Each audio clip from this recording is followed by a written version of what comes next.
สวัสดีครับ ผมมอสนักธุรกิจ World Global Network ครับ วันนี้ก็เป็นคลิปที่4แล้วนะครับที่ผมได้อัดคลิปเพื่อจะพูดคุยกับเพื่อนๆพี่ๆแล้วก็ผู้สนใจในธุรกิจ World นะครับ วันนี้ผมมีคลิปก็คืออยากจะพูดคลิปนี้เป็นพิเศษอย่างหนึ่งนะครับว่าผู้ที่กำลังสนใจธุรกิจ World นะฮะ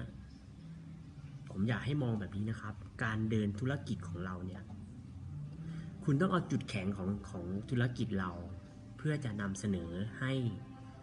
ทุกคนได้ทราบว่าธุรกิจ World เนี่ยมีอะไรที่พิเศษกว่าคนอื่นที่เราพูดกันบ่อยๆว่า World เป็นเครือข่ายที่ไม่มีคู่แข่งนั่นมาจากอะไรครับมาจากคำว่าเทคโนโลยีสุขภาพเนี่ยครับเพราะอะไรฮะเรามีจุดแข็งที่ตัวอันแรกนะครับก็คือฮีโร่ฮะผมอยากจะบอกให้ทุกคนทราบว่าตลาดของฮีโร่เนี่ยพูดได้เลยว่ามันใหญ่มากครับมันเยอะมากเพราะว่าอะไรฮะฮีโร่เนี่ยให้รู้เลยว่าเป็นสินค้าที่ทุกคนต้องใช้ฮะทุกคนมีพ่อแม่ทุกคนมีคนที่รักและห่วงใยเพราะฉะนั้นนะครับผมอยากจะแนะนำนักธุรกิจ World ทุกท่านแล้วก็ผู้ที่สนใจเข้ามาทำธุรกิจเราให้มองที่แนวทางเดียวกันนะครับว่า World เนี่ยถ้าคุณพรีเซนต์ที่ตัวฮีโร่ที่เรามีอยู่ตอนนี้นะฮะผมบอกได้เลยครับความสำเร็จของคุณน่ะ100%ขอให้จับทางให้ถูกบอกคุณสมบัติของฮีโร่ที่มีอยู่อย่างแท้จริงนะครับฮีโร่ตรวจวัดคลื่นหัวใจได้ทุกคนทราบดีตรวจวัดค่าของความดันโลหิตแล้วก็สามารถส่งสัญญาณเตือน SOS ฉุกเฉินได้แล้วก็มีจุดที่ว่า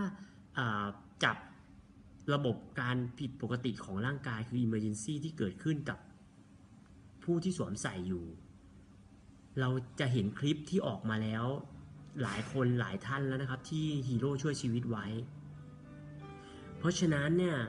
ผมอยากจะแนะนำนะครับว่าให้